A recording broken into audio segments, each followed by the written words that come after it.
Good morning, Celebration Church. My name is Ricardo. And my name's Hollister. Welcome to the Celebration News. If you're a new guest here today, we're so excited that you're here and we want to get to know you. All you have to do is grab the Connect card in the seat back pocket in front of you, fill it out, and turn it into the Connect table where we'll have a free gift waiting for you. On Friday, we had our youth and young adult event and it was so much fun. If you missed out, that's okay. We have our next one coming up soon. We'll let you know more about it when there's more information. Serve Day is coming up on Saturday, July 10th.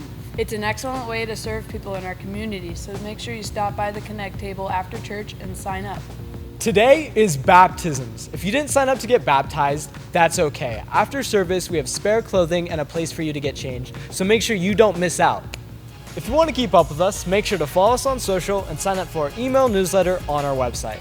And that's what's happening here at Celebration Church. Let's continue to love God, love people, and change the world. All right. Happy Father's Day. Hey, I love Father's Day because here's the deal. It doesn't matter how good of a father we are as men. We think we're amazing fathers, right? We're so good. That's the biggest difference between men and women, I think, is when you put a woman in front of a mirror, she can be the most beautiful woman that has ever existed, and she's looking at my teeth aren't white enough, my hairline's a little too high, I wish I could lose a little couple. But you put the nastiest looking dude in front of the mirror, you're just I look amazing.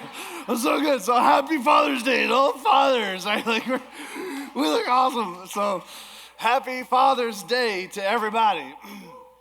It's the greatest joy of my life to be a dad, man. I really enjoy being a dad. It's fun, and so I'm excited about it. I think today I was debating on what to speak about, and kind of going back and forth between a few things. And one of the things I just wanted to talk about, maybe just kind of briefly mention it, is that I think in the American church, we need a revival of manliness. Here's the deal. Our culture is it's really redefining a lot of things, and the church is allowing that to happen. 60% of American Christians are female. Which, that should say something to you about the American church. That the American church is somehow not attractive to men. And I really think it's because we've created this place where the idea of manliness is somehow not congruent with what's going on in the church. I remember I used to visit this church in Union City, California, and I would go in and I would get a headache every time I went there. It's a big auditorium, big church, big choir, and I remember I'd get a headache every time I went to this church because the entire building was pink. The walls, the ceiling, the carpet, everything was pink, and I attribute it to the pink in the room that I got a headache. I don't know that that's why, but I do know this, that it is good for men to be manly. And I also want to say this, men, being a man of God does not mean that you get rid of the aggression, the strength that is part of your nature. That strong manliness that you are, that is a godly thing that he placed inside of you. You just need to learn how to use it for the things of God. Let me say it like this, when we hear the fruit of the Spirit, sometimes we as men, we think that's not really who gentleness, right? I don't know that I'm the most gentle person. I wish I was more gentle. I wish I was more soft, but I'm not. And so I think, then how in the world can I be a godly person because I'm not a gentle person? The Bible says it this way. It says, A gentle answer turns away anger, right? It says a gentle answer turns away wrath, but a harsh word stirs up anger. It's this idea that gentleness is important in the kingdom of God, but typically as men, we don't really embody that. And we're what in the world? I don't think I'm a gentle person. Listen, I want to tell you something. The Greek word that is used for gentle all throughout the New Testament is used in Greek literature, at the same contemporary Greek literature. That same word is used to describe a broken horse. Not a horse that's broken, but a horse that's broke. It's used to describe a powerful animal that still has incredible range of motion and power. It's just been calmed by a trainer. I want to tell you in the room, if you feel like, man, I don't know how I can exhibit like gentleness as a fruit. Like, listen, it doesn't mean you become weaker. It simply means that you learn the voice of the trainer. That's all it means. That's really all it means. When we first moved here to Idaho, I'm from Alaska. Now, my family is from Idaho. They homesteaded in Kimberly, Idaho, Twin Falls area back in like the late 20s. But I was always raised in Alaska. And when we first moved here, I remember the very first Sunday we were at church. And my oldest son walked into church, and there were several men standing around with cowboy hats on. And my son came up to me, he's like, now that I live in Idaho, can I get a costume like that? I was like, I love you, buddy, but I don't think that's a costume. Like, you're in Idaho now, right? This Alaskan boy, like in Alaska, or even in northern Canada where I also lived, like a cowboy hat, that's a costume. That's something people do like for fun on a Halloween, just like you dress like a fireman. But in Idaho, I'm pretty sure it's real, right? It's a real, because we have real cowboys and we got real horses. Anybody like horses? Yeah, they're pretty cool animals. One of my favorite ideas of a horse is just the American Mustang. You know what I mean? Just that wild, you got some pictures of, there we go, just some wild horse. That's actually just an incredible beast. These wild animals with immense amount of power. They're truly one of the fastest creatures on our continent. They're one of the most powerful animals. They roam in herds, and they evade capture. They're just crazy animals. Predators, they can outrun their predators. They can destroy their predators. They're just a ridiculous animal, just absolutely amazing. But I think in a lot of ways, the spirit of the Mustang, where freedom is the greatest goal, where running unfettered is the greatest purpose in life, I think that embodies what we see in our culture today. That really, like, we want to be strong, we want to be powerful, magnificent beings that run uninhibited, just the icon of being able to choose and make decisions and run unencumbered by anyone else's choice or decisions or whatever it might be. That's who we are, and we do the same thing towards God, don't we?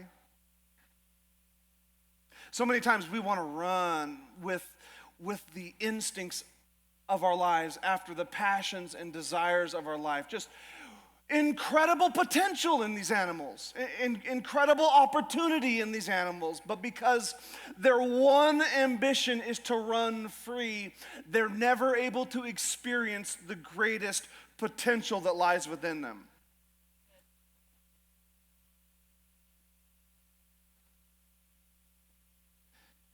The American Mustang. There was a horse trainer, his name was Monty Roberts, and he really revolutionized the way we train horses. He, back in that time when people would train horses, it was very much a matter of let's get this animal to its will to break under the strength of a trainer. Let's make this animal humbled to the point where it finally does what we're telling it to do. Lots of whips and lots of aggression, lots of just this overpowering domination of an animal to somehow get this a magnificent animal to surrender. And Monty Roberts, he said, there's got to be a better way. And he began to study the American Mustang, this wild creature that embodies our culture.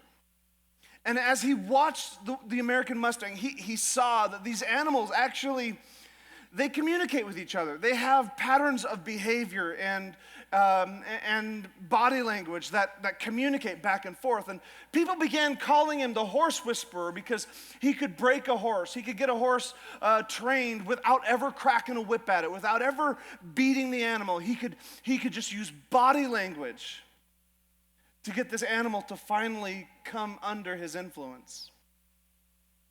I want you to know that's God's purpose for you today.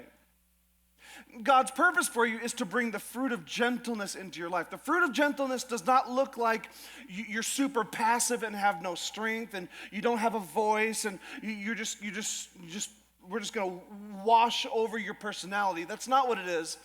It's like an animal that is incredibly powerful, but it is still listening to the voice of the trainer. And the way we get there is a process. Today, this summer, I really want to just kind of teach some basic fundamental discipleship concepts here. The way we get to this place where we're able to surrender to God, to really have the fruit of gentleness in our life, the way we get there, it's a process. If you got saved last month, that's great, but I promise you, it's a process. You got saved 5 years ago, you're still thinking, it's still a process. You got saved 15 years ago, and you're like, I feel like I just got saved. Because it's a process. Right? There's a process to everything. There's a process to making coffee, right? Most people, they make coffee by, they wake up and they quietly get up into their kitchen and take out a Keurig cup or maybe a couple scoops of coffee, and they quietly turn on the coffee maker. Wait till it's, not my brother-in-law. My brother-in-law, what he does is if you're sleeping at his house, at about 4:30 every morning, he's going to take his coffee grinder into your bedroom, right next to your head, and like just you know what I'm saying? There's some people that are nice and quiet and they tiptoe in the morning. Not my brother-in-law. Loud, just clanging around. Coffee, because there's a process. You got to grind those beans to make coffee, don't you? You got to stir that rice and vegetables to make that stir fry. You've got to, everything has a process. And the process of God developing the fruit of the Spirit, specifically gentleness in our life, it looks a lot like Monty Roberts' ability to create gentleness in a horse. It's very similar. This is what the scripture says in James chapter 1. It says, "Consider it pure joy, my brothers and sisters, whenever you face trials of many kinds, because you know that the testing of your faith produces perseverance. And let perseverance finish its work so that you may be mature, complete, lacking nothing." Everyone say mature, complete, lacking nothing. God's plan for your life isn't that you would just get saved and just that's it. No, it's God's plan for your life that you would become mature, complete, and you would lack nothing. And the way you get there is through the various trials that come into your life. They create this thing called perseverance. And he says, let perseverance have its work in your life. How many of us, when we encounter an obstacle, encounter a difficult season, encounter frustration, we quickly go to this place of, God must not have my back. God must be against me. He must not be for me because life is hard. So what we do is we try to get away from the difficulty. We try to get away from the problem. And this passage says, let perseverance do its job, because perseverance' job is to make you mature, complete, lacking nothing. Let me give you an example. This is a passage I really love to use when I talk about this idea of how God develops the fruit of gentleness in our life. Remember, gentleness is not passivity. It's your potential just being reined in is all it is. It's being surrendered to the leader, surrendered to the Lord. Still your strong personality, still your brilliant mind, still your drive and motivation, but the Lord's leading. And here's how he gets us there. It says this in Matthew chapter 16, verse 13. Now when Jesus came to the district of Caesarea Philippi, and this is a whole nother message, we could get real preachy on this one. He asked his disciples, "Who do you say the Son of Man is?" And they said, "Some say John the Baptist, and others say Elijah, and others Jeremiah or one of the prophets." And he says to them, "But who do you say that I am?" And Simon Peter replied, "You are the Christ, the Son of the living God." And Jesus answered him and said, "Blessed are you, Simon Bar-Jonah, for flesh and blood has not revealed this to you, but my Father who is in heaven. And I tell you, you are Peter, and upon this rock I will build my church, and the gates of hell shall not prevail against it." Jesus is asking, he said, "Who do you say that I am?" Can you see me yet, is what he's asking. Can you recognize who I am yet? Jesus isn't interested in what the books say he is. He's not interested in what your news agency says he is. Not interested in what your professor in college says he is. Not interested in what the preacher behind the pulpit says he is. He's interested in what you say he is. This is one of the very first things Monty Roberts learned about horses. In order to get a wild, powerful animal like a Mustang to allow a human to lead it, the very first thing he would do is he would bring it into a pen, a circle pen. Anybody ever see one of these pens? A horse training pen? And what happens when you bring a wild or untrained horse into one of those pens and you allow the trainer to stand in the pen? The horse does what it's done its entire life, is what happens. It runs. The horse, the untrained horse, that unbroken horse, for its entire life has run from everything that seemed like a threat. It has run from everything that seemed to apply pressure to its life. Its main motive and main goal is freedom. Its main goal is, I am powerful and nothing can subdue me. And so when you put a trainer in the middle of a pen, that wild horse just begins to run circles in the pen over and over and over and over. And what you'll see is sometimes this will go on for days. Every time the trainer goes in the pen with the horse, he doesn't have to teach the horse how to run. The horse knows how to run. But what he's got to do is teach the horse that when pressure is applied to his life, he needs to look to the trainer. That horse is running based on its instincts, attempting to run away from the trainer the entire time. He's running away from the very one who is feeding him. He's running away from the very one who will soon bathe him. He's running away from the one that will water him. He doesn't realize that everything he needs is right there in the center of the ring, but because he's running after the freedom, he's running after the pleasure, he's running after the opportunities in life that don't apply any restrictions, but he doesn't realize he's in a pen. And the trainer will apply little bits of pressure until he'll give pressure and then release it. Pressure and release. And what he's looking for, the first sign that horse is trainable, is that when he applies pressure, at some point, it may be in the first couple days, it may be in a week, it may be a month from now, but at some point, that horse, when he applies pressure and then releases it, that horse is going to stop. And is going to look at the trainer in the middle of the room. Because for weeks, that horse has been looking away from the trainer. He's been trying to get away, trying to run, trying to do his own thing. And all he's looking for is for that horse to stop when pressure is applied and look at the solution in the middle of the pen. This is what Jesus is doing. So many times in our life, he is asking us, he's saying, "Who do you say that I am?"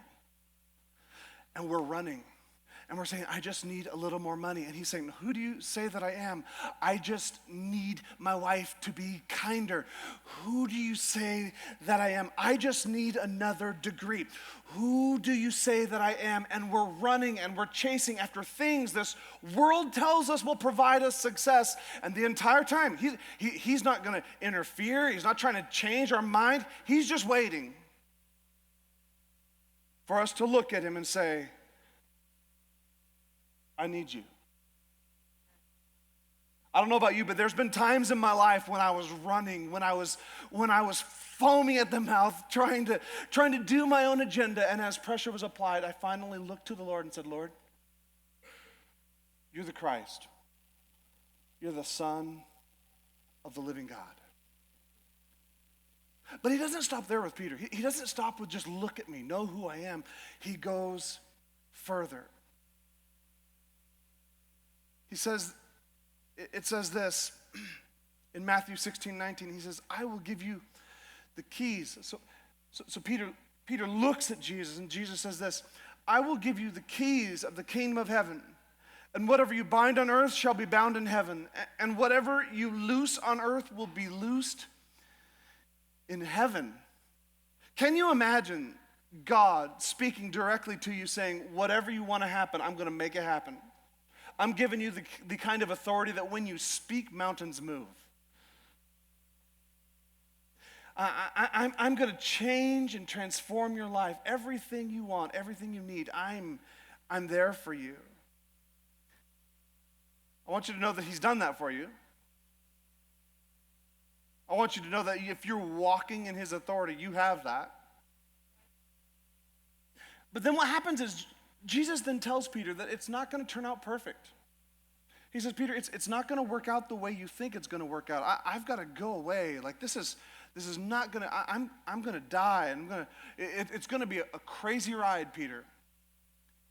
And 4 verses later, so he says, flesh and blood has not revealed this to you, but my Father which is in heaven.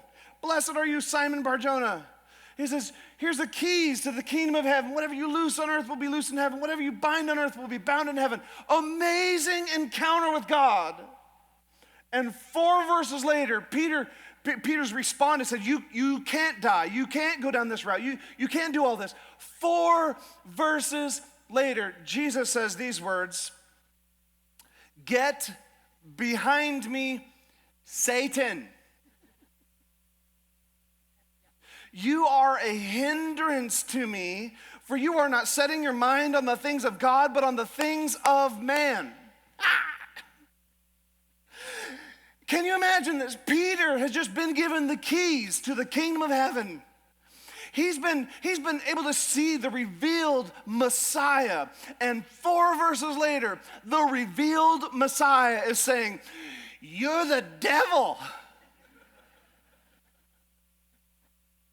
And so many of us have these sorts of encounters with God, don't we? It's like our walk with God grows in spurts, like a couple steps forward, and then all of a sudden it feels like we go back a couple steps. Go forward a few steps, and then we go back a step or two.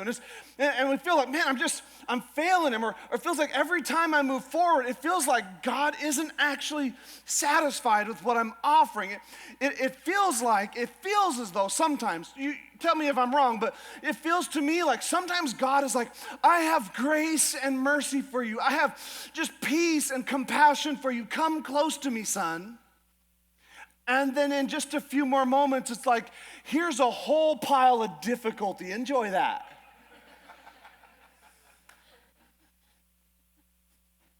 And let me tell you a secret. That's exactly what he's doing. But with no sarcasm.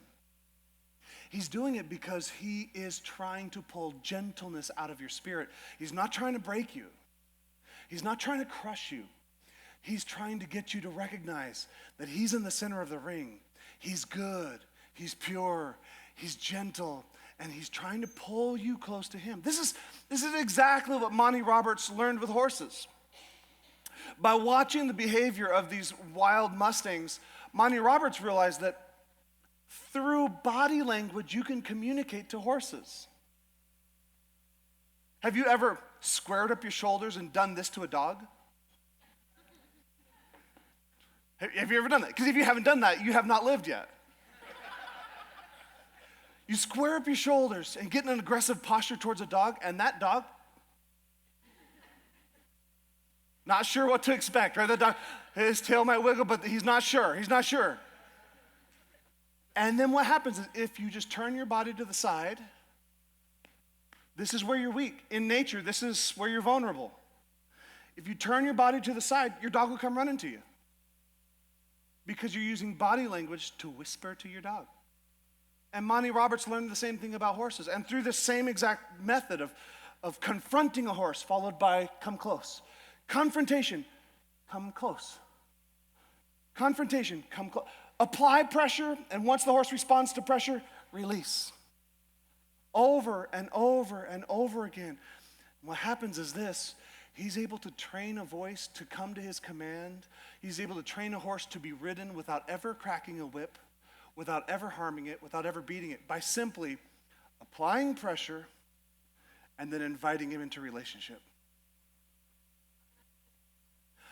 I'm telling you that so many times we look at the difficulties in our life and we think God has abandoned us. We think God has it out for us, that God has somehow messed things up, that God doesn't know what he's doing. And I'm telling you, he uses pressure and he also uses invitation. He invites us with his grace and his mercy, but he confronts us with his truth. It's grace and truth. It's not just grace and it's not just truth. It's this pressure and release, and that's how we grow in our walk with God. So when God's moving in your life and you feel the pressure and you feel the release, it's not because he's schizophrenic. It's not because he doesn't know what he's doing. It's because he cares enough about you that he doesn't want you to just be a wild stallion running off doing your own thing in life, but he has great purpose for you. He has a plan for you, and he wants to pull the best out of your life.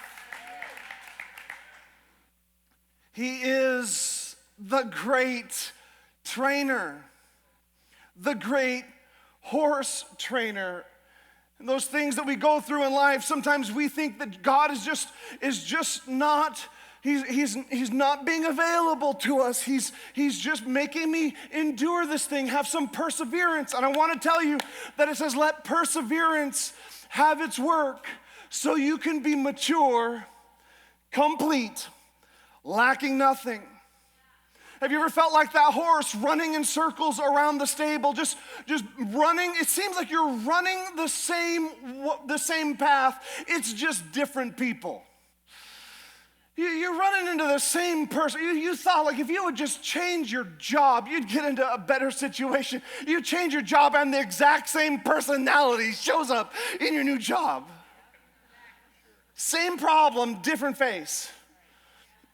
You thought that if you just moved to Idaho, all your financial troubles would go away. Same problems. You thought if you would just get a different wife that all your problems would go away, and you discovered it just made things more complicated. Because here's the deal. We're running the circle. And God's just waiting for you to look. He's applying pressure and releasing, and applying pressure and releasing. He's just waiting for you to stop and allow him to lead.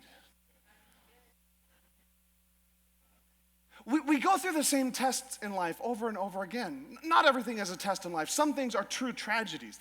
Honestly, I think the greatest hope in them is the fact that the Bible says God works all things out for good to those that love him and are called according to his purpose.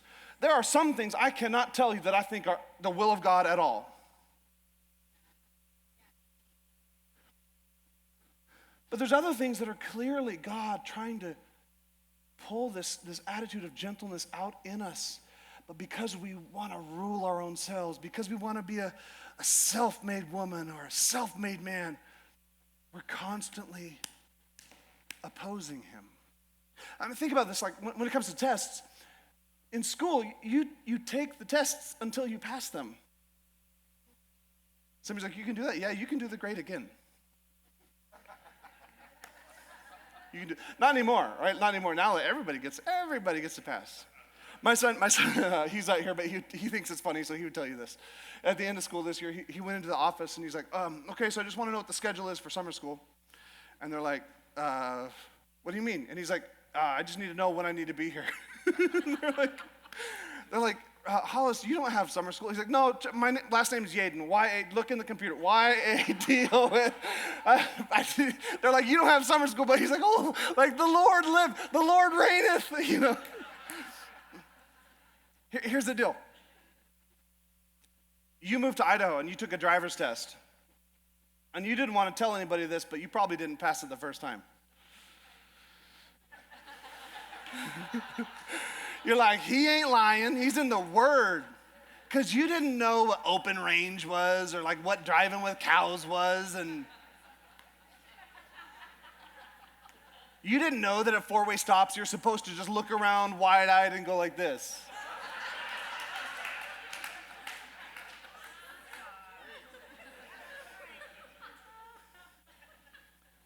But you're allowed to keep taking that test. It's not take it one time, you fail, you never drive again. It's you take it again. You just keep taking it. You don't tell anybody you're still taking it, but you're still working on it, right? Like somebody here is just like, oh, it's the cows. It's the cow law. You keep taking it. And the pressures in our life are the trials. They are the test. What I'm saying is like the diagnosis. I don't think sickness is God's will. In fact, I would say sickness has a spiritual root. I believe that. It's part of the fall. It is wicked. It is evil. But God uses that diagnosis. God uses the fact that you're considering divorce. It's not the will of God in your life, but God leverages it as pressure and release. Maybe you were bullied one too many times, or maybe you feel like you just can't take your job any longer. Maybe you feel like you're just afraid because you don't know how you're going to be able to keep your house. And I'm just saying, like, God uses these trials and these pressures to apply and release, to give you some pressure in your life and to pull back so that you can grow. God is working in your life. Like for Joseph, it looked like 13 years in prison. For Moses, it looked like 40 years in the wilderness twice. For Esther, it looked like Mordecai's gallows. For Daniel, it was that his faithfulness to God landed him in a lion's den. For the Hebrew boys, it looked like their faithfulness to God landed them in a fiery furnace. For Noah, it was his world and everyone he knew flooded. For Paul, it was the moment he got saved, his life was turned around and all of his associations turned against him.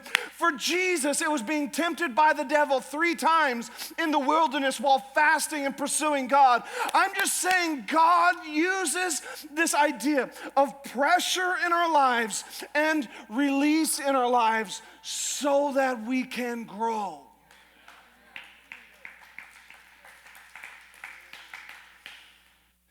If you thought getting saved was like I get saved, I draw close to the Lord, and that's what this is all about. It's about me being saved.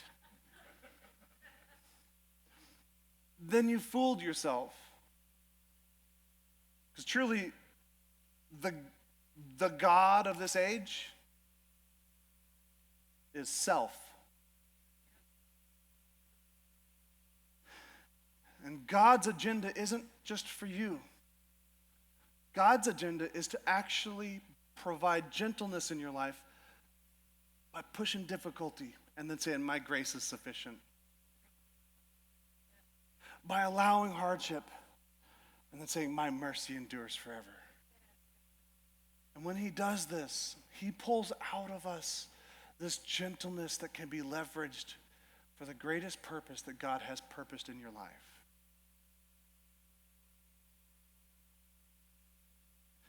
Luke chapter 22, verse 31, it says this, as the band would come. Jesus talking to Peter, he says, Simon, Simon, Satan has asked to sift you as wheat. Did you know that Satan has to ask? He's got to get permission. But I have prayed for you, Simon, that your faith may not fail. And when you have turned back, strengthen the brothers. He doesn't say, Simon, I've prayed for you that your problems would all stop.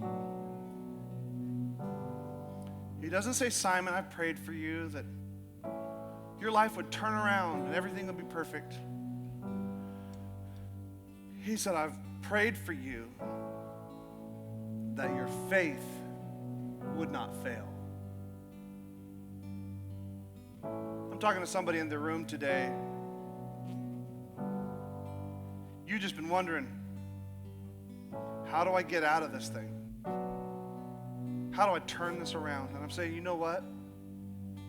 Most of the time, God's purpose is the perseverance. Because the perseverance allows you to be mature, complete, lacking nothing. God's not schizophrenic. He's a horse trainer, and you're the Mustang. His plan isn't to crush you and to take away your strength and your will and your freedom. His plan is only to temper you, to guide you, to make you leadable.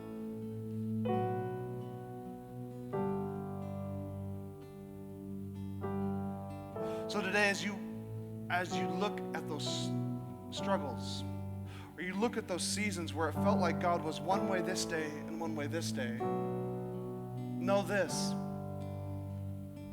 that He's a trainer and He had a plan all along. The plan looks like pressure and release throughout your walk with God. In fact, that's the way we build muscles, isn't it? Through constriction or contraction and stretching. Contract, stretch. It's how we build physical muscles, and it's how God builds our spiritual man or spiritual woman. It says this, 1 Corinthians 10:13, that no temptation has overtaken you except what is common. Are you struggling today? You tempted? That's common. No, Pastor, you don't know what I'm struggling. It's common. There's lots of people dealing with the same thing. It's common. There's a lot of people dealing with the same thing you're dealing with. And God is faithful. And He will not let you be tempted beyond what you can bear. But when you are tempted, He will also provide a way out so that you can endure it. Not a way out so you can avoid it, a way out so you can endure it. I wonder if there's anybody, after all that I just said, you're ready to be mature, complete, lacking nothing. Is there anybody that still wants to be mature, complete, lacking nothing? Why don't you stand with me all across the room?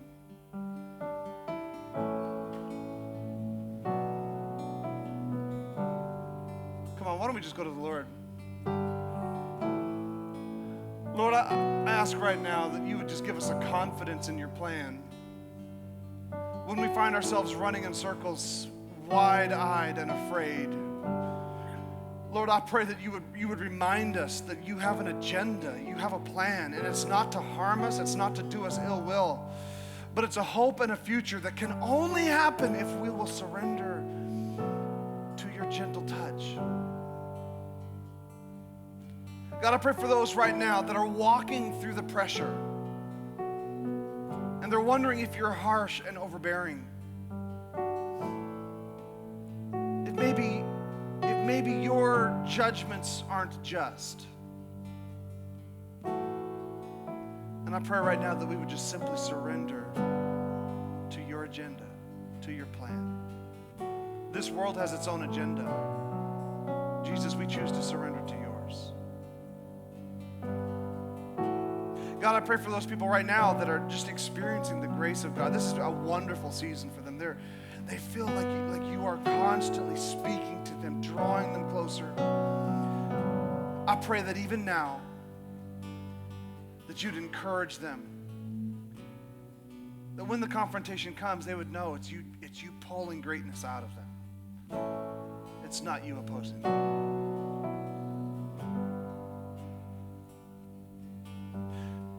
Right now, I pray for business owners that are struggling even with this very concept right here. Lord, I pray you'd give them divine grace to walk through a season of difficulty, not to get out of it, but to endure it, to persevere through it. I pray right now for the father and the mother that are dealing with a child. Lord, that you give them the mercy and the ability to persevere. I pray for the student right now whose parents are so difficult. God, that you would give this child grace to persevere so they could be mature, complete, lacking nothing. In Jesus' name. If you're in the house today and for you, just this idea of turning to Jesus, that's the big idea for you. It's like you're like, I don't even need the mature, complete, lacking nothing right now. I just need Jesus. And that's what you heard. Putting your eyes on him.